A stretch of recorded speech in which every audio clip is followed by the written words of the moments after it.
बिहार 24 सच से सामना देख रहे सभी प्यारे दर्शकों का हार्दिक अभिनंदन। मैं हूं कन्हैया ठाकुर। एक 14 वर्षीय बालक कमला नदी में शुक्रवार दोपहर 12 बजे स्नान करने गया था। वह डूब गया। लगभग 45 घंटे के बाद 3 किलोमीटर दूर उसकी लाश रविवार को दोपहर के आसपास मिली है। लाश तो मिल गई, 3 दिन पानी में रही थी लाश, और लाश मिलने के बाद उसकी दुर्गति तो पानी में हुई थी, पोस्टमार्टम के लिए भेजा गया है। यह घटना शुक्रवार को हुई थी जब वह 14 वर्षीय बालक सूरज कुमार कनरपी घाट के समीप स्नान करने के लिए गया हुआ था। स्नान करने के दौरान ही वह डूब गया। काफी खोजबीन शुरू की गई लेकिन वह नहीं मिला। मूलतः वह महरेल का रहने वाला था। उसके पिता का नाम बताया जाता है, पिता का नाम महरेल निवासी दुनीलाल महतो है। नौलखा एक गांव है हरदा के पास, वही उसका ननिहाल था और ननिहाल में वह रहता था। और नौलखा के बगल में ही कमला नदी का कनरपी घाट है। कमला नदी में कोई खास पानी नहीं है। आश्चर्य इस बात का है कि कम पानी के दौरान ही वह लड़का कैसे डूब गया। डूबने के बाद है तौबा मची। तत्काल वहां पर एसडीआरएफ की टीम कुछ देर के बाद पहुंची और आप अंदाजा कीजिए शुक्रवार को 12 बजे में डूबी थी। पूरा शुक्रवार दिन गुजरा, पूरी शुक्रवार को रात गई, शनिवार को पूरा दिन, शनिवार को पूरा रात, और अंततः एसडीआरएफ और गोताखोर को लाश नहीं मिली।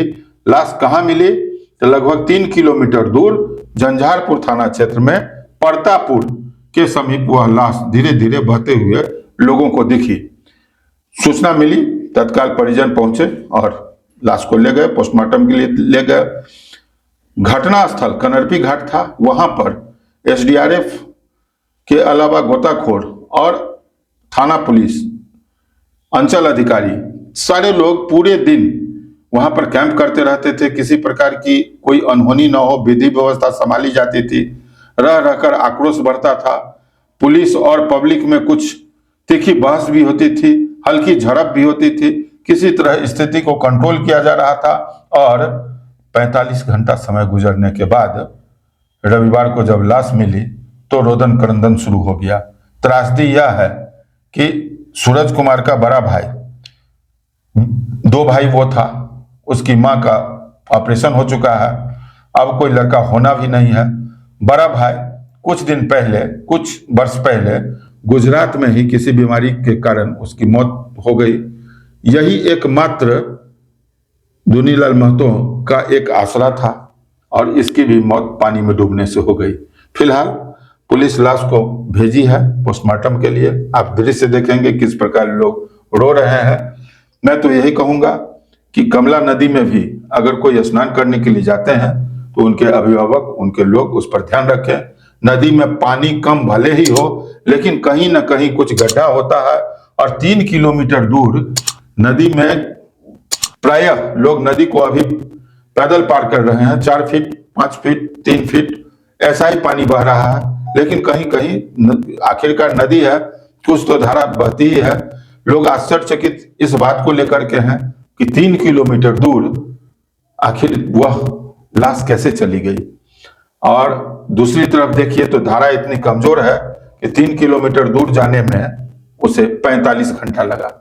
जी हाँ, डूबने का समय और लाश मिलने के समय के बीच का 45 घंटा समय लगा। इस 45 घंटा में तमाम प्रशासनिक फोर्स, प्रशासनिक अधिकारी, अंचल अधिकारी, थाना अध्यक्ष आयशा कुमारी, रुद्रपुर की थाना अध्यक्ष आयशा कुमारी भी काफी परेशान हुई। घटनास्थल पर वो बार बार पहुंचती थी और मौजूद लोगों को समझाती थी। पुलिस फोर्स भी वहां पर मौजूद किया हुआ था। लेकिन आखिरकार लाश मिली तब रुदन क्रंदन शुरू हो गया है। पोस्टमार्टम किया जा रहा है। लोग कमला नदी में अपने बच्चों को भेजने से पहले परहेज रखें। पूरी जानकारी देने का यह भी एक मकसद था।